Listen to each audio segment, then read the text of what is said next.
When I'm fortunate enough to have bananas this ripe, it's time for banana bread. I make my banana bread with 3 or 4 very ripe brown or black bananas, some brown sugar, a little almond extract. Don't worry, I'll have the full ingredients list at the end. And I mush, mix, or whisk them until they're well incorporated, basically making sure that there's no large pieces of banana left. Then I measure out half a cup of neutral oil. I usually like canola because it's cheap and heart healthy. Before anyone flocks to my comments, go and read the science on it, not the clickbait articles. I like breaking my eggs into the oil and then kind of mixing them up first before I add them to the banana and sugar mixture, because I just prefer blending my eggs before adding them. Now I have my dry ingredients. Usually I use whole wheat flour. Today I'm using all-purpose flour and adding some baking soda and salt. Then I add the dry to the wet and use a spatula to mix it until I don't see any big blobs of flour in the batter.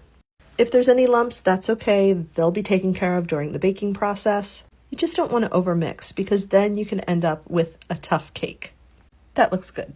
I like to grease my bread pan with either spray oil or butter, whatever's handy, and then evenly distribute the batter as best I can. Today I'm just making a plain banana bread loaf, but sometimes I do like to add chopped nuts or mini chocolate morsels. 350, and I'm going to check it after 50 minutes.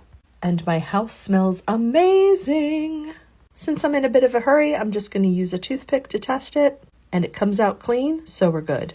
I like to let it sit in the pan for about 15 minutes, then I run a butter knife around it just to make sure that nothing's stuck. Then I hold my breath while I flip it over, give it a little tap on the bottom, and hope for the best. And she's good! Then I let this cool completely, usually about an hour before I slice into it. Here's your ingredients list, and here's your beauty shot. Now that's some happy eating.